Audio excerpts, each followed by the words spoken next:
Okay guys, welcome back. I am combining red clover with the AC combine. That's where I've already been, and as you can see there's a fair amount of residue there, and it's really working the old AC combine. So it's Labor Day weekend and we are laboring away. I'm combining the clover. Kids are cleaning wheat. Brother Jesse's working cows and baling his alfalfa. Everybody's working. So my problem that I'm dealing with, and it's taking every bit of skill I have, is that the windrows, when they dried down and when I was swamping them, they laid a little bit irregularly. And the pickup that I run on this combine, I've showed you that before, but it's actually an ends pickup off a 60 AC combine. So do the math, it's 5 foot wide. Well, the problem is that some of these windrows are 5.5, and in the spots where they flop plumb out, they're 6 foot wide. And so I am not doing a perfect job of picking them up. My offside is driven by a belt, the offside of the pickup, and if I run clover up in that, it will flip off that belt and stop the pickup, and then I gotta stop. So I'm kind of limited to the width that I can pick up with this head at exactly the 5 foot, and I've got to run with that offside part of the pickup on the edge of the windrow. I also had to slow down 2 more gears, so I'm crawling along at 1 mile per hour instead of my blazing speed of 2 miles per hour. So I'm having to be super conscientious of where I drive, and I had to slow down, and the net effect of slowing down is that now the pickup is moving a little bit faster than the ground speed, and so every now and again it will flip the windrow up onto itself, and you'll try and eat a big slug. And so I've got to pay attention for that.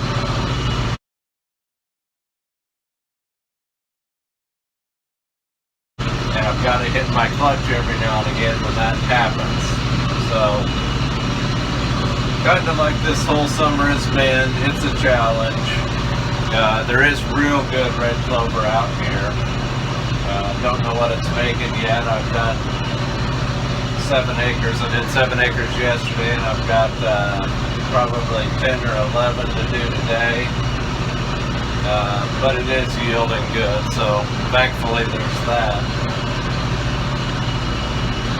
But when I get through this thick part here, I'll flip the camera around and let you see what the combine is actually doing. Okay, so there's the field ahead, and I'm in one of the thinner sections here. And so, since I'm getting older and I don't like turning around, that is what I am watching. I'm watching the pickup for a plug. I'm watching ahead for debris in the windrow. And I can pretty much run the combine with my mirrors. There you watch the pickup, and in that mirror you can see the meter and you can see the top shaft on the elevator. And anyway, there's the old AC eating big windrows that are the full width of the pickup.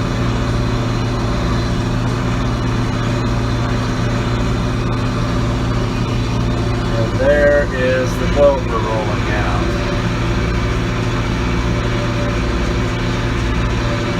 So I have to drive exactly in the right place. See what I was saying about the pickup agitating. It's moving faster than the ground speed, and so every now and again it will flip a chunk up, a chunk of the swath, and the swath will hit the side and it will roll it over, and then a big plug goes through.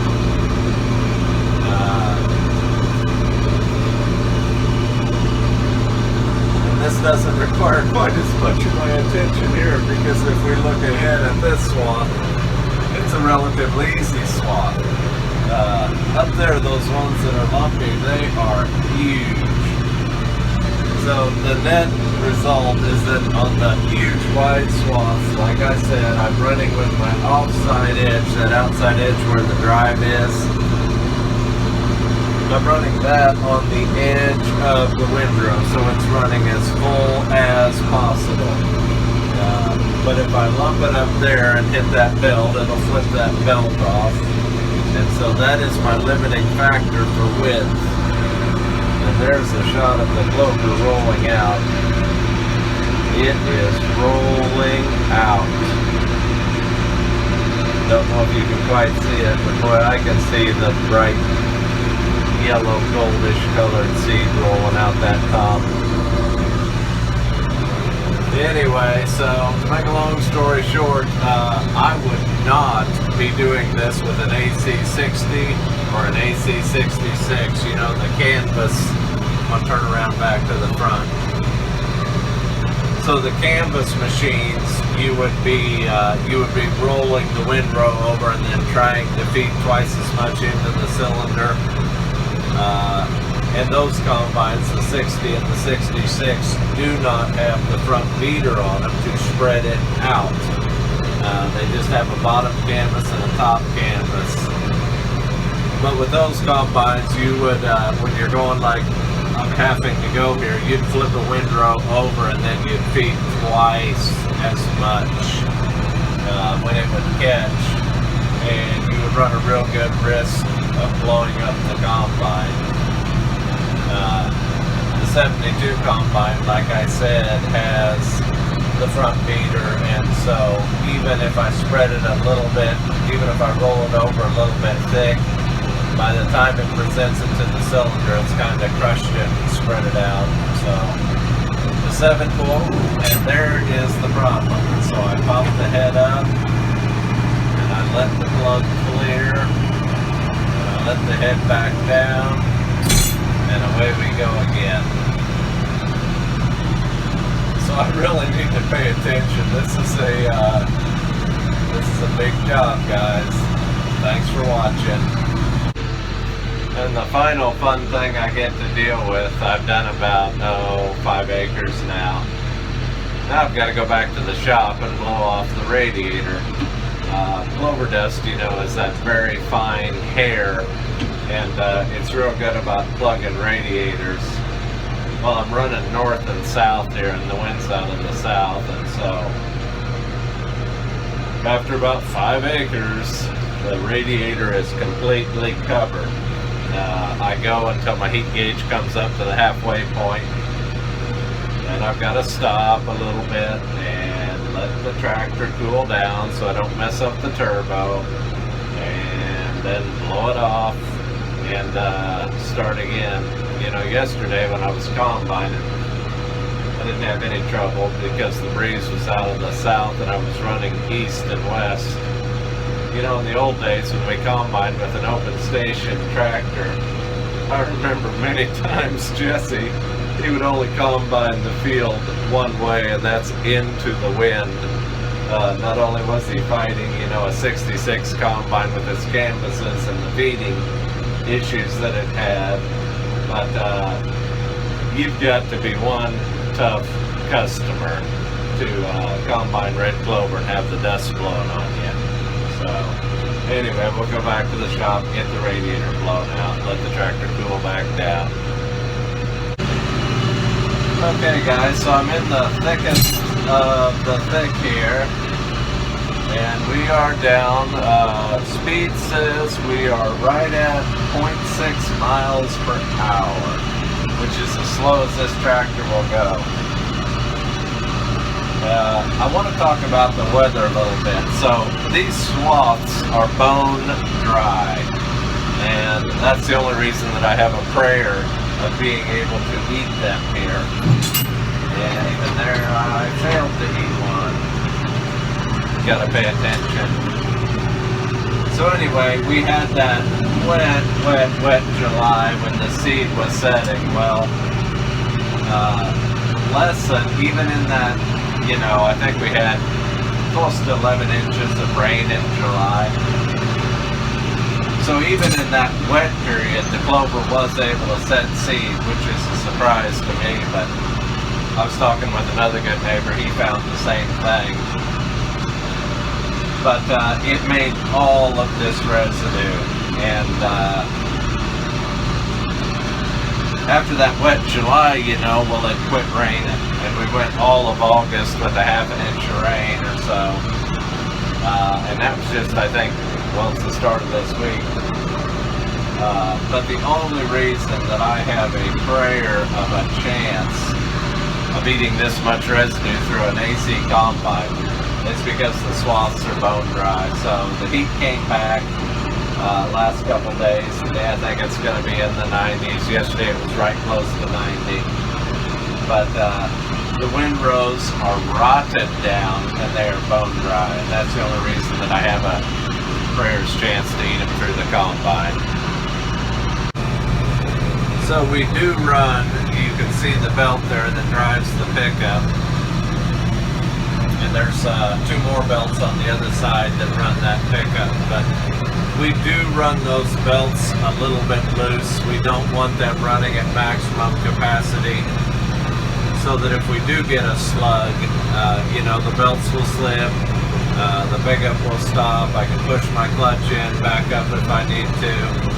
But when I get one of those huge plugs, I don't want to feed it into the cylinder, or I'll blow the cylinder up or get a cylinder plug. So you're far better off with your plugs happening right at the throat or the cross auger, as opposed to slugging the cylinder.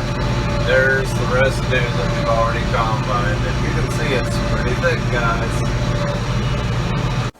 Okay guys, we are in the barn deploying the secret weapon we use to keep this Alice Chalmers 72 combine running. And the secret weapon happens to be that right there, a grease gun. And we've got Dane doing the real fun grease zerks underneath it. But anyway, this combine, we use moly grease on the wear. A bunch of the things in here are not bearings, they're just pillow blocks. They're, you know, steel on brass or steel on cast. They're just wear block bearings. So every day after, I don't know, you know, 4, 5, 6, 7 hours of running on all of the wear block bearings, we use moly grease. And over the years that has kept this combine from blowing apart.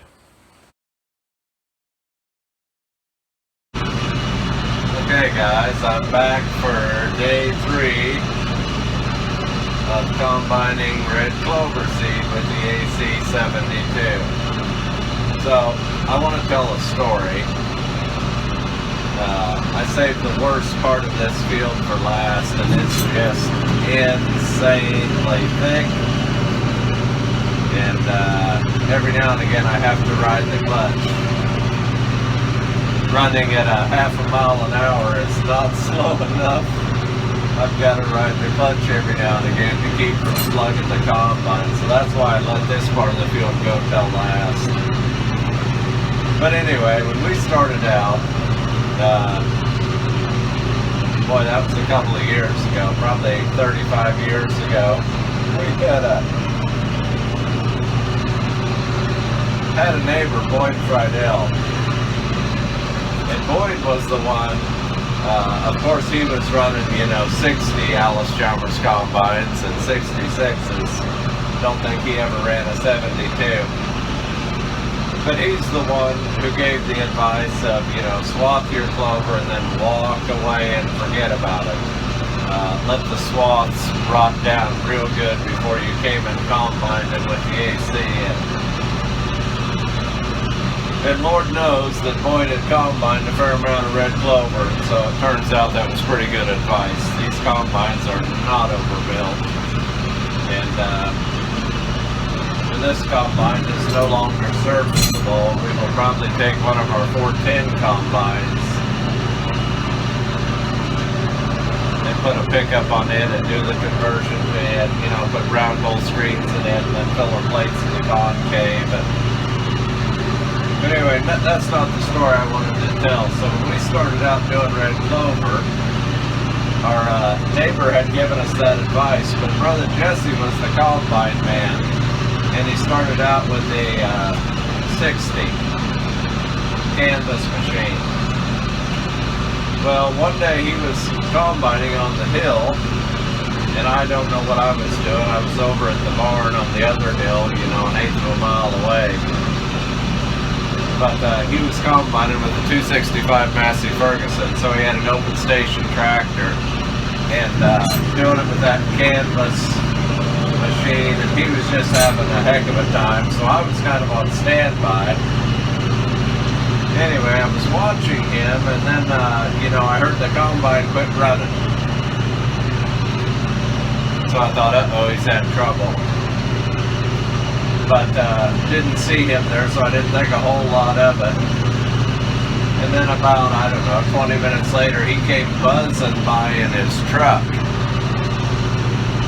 And, you know, I assumed that he'd had a major breakdown and he went and got his truck. Or a minor breakdown, and he just needed some tools, and then he'd gone and got his truck. So I watched him drive over to the combine. And all of a sudden I heard bang, bang, bang, bang. And I thought, uh-oh, something's wrong. Well, that was enough for me to go check on him, so I went over and checked on him. And he had driven his truck home and he'd gotten a sledgehammer. And he'd come back. I can't remember what was actually broke on the combine. But he was so dang mad at that combine, he was going to fix it with a sledgehammer, if you know what I mean. Well, anyway, we got that problem sorted out.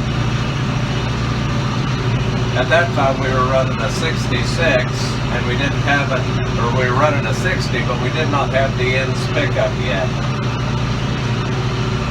My advice to anybody who's going to run one of these combines is get an ends pickup. So in this brutal situation that I'm working here with these big windrows, that ends, the way it works, it just gently feeds the swath. And there's also certain times where it will, when I hit a lump, it will gently break the swath apart and take little bites of it rather than one huge bite.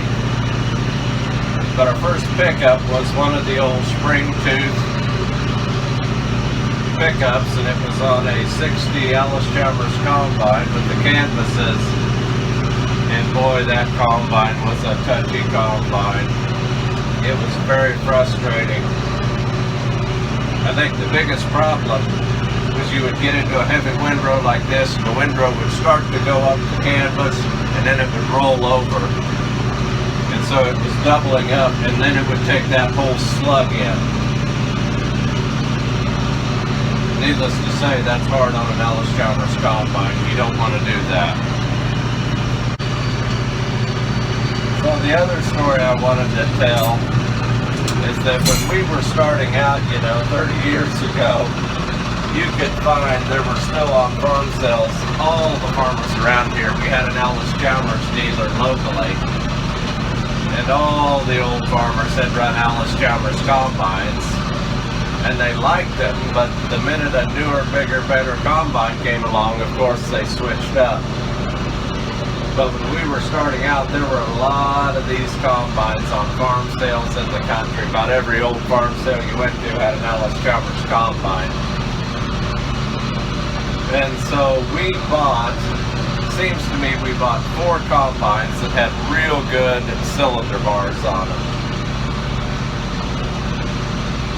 And, you know, we were we had our combine that we were running, and we were running it because it was theoretically low wear. But we had bought these parts combines with good cylinders, good cylinder bars. And anyway, when I say I know what it is to tear one of these combines up, I know what it is to tear one of these combines up, to throw a cylinder bar. And you say throw a cylinder bar, well, what kind of combine throws a cylinder bar? Well, the AC combine likes to throw cylinder bars. And it's not that the cylinder bars just spontaneously come off, it's that you hit a debris, you hit a piece of bone. And you've got to be on top of your game when you're combining. You have to be watching that swath, because any piece of debris, like a stone, or a stick, or a bone, or a piece of metal, it doesn't take a whole lot to go into the cylinder and break the cylinder, rip a cylinder bar off. And of course, when you want to rip one cylinder bar off, it goes south real fast. So when we were combining with open station tractors, you know, it's dusty out here, it's hot, it's so dusty at times, you can't see what you're doing. That was another reason that you combined always going into the wind. But you let one obstruction get in there, one stone in that cylinder, and you were done. So anyway, the 4-cylinder bar story. So Brother Jesse, in his tenure as the combine man, I think he went through 3 of those sets of cylinder bars. Sometimes you'd get lucky and you'd only, you know, ruin 1 or 2 or 3 cylinder bars. You wouldn't ruin them all. I can't remember right now how many's on. I think there's 8 on it. But anyway, we were down to our last set of cylinder bars, and then that was when we got the 72. And I was running the 72. I've always run the 72. Jesse's never run it. But anyway, I was running the 72. That was right when Brother Joel had brought it back. And I ate a cylinder bar. And when I say I ate a cylinder bar, I ate all the bars on that cylinder. Ruined every dang bar on that cylinder. Got it back up there. There was a slug.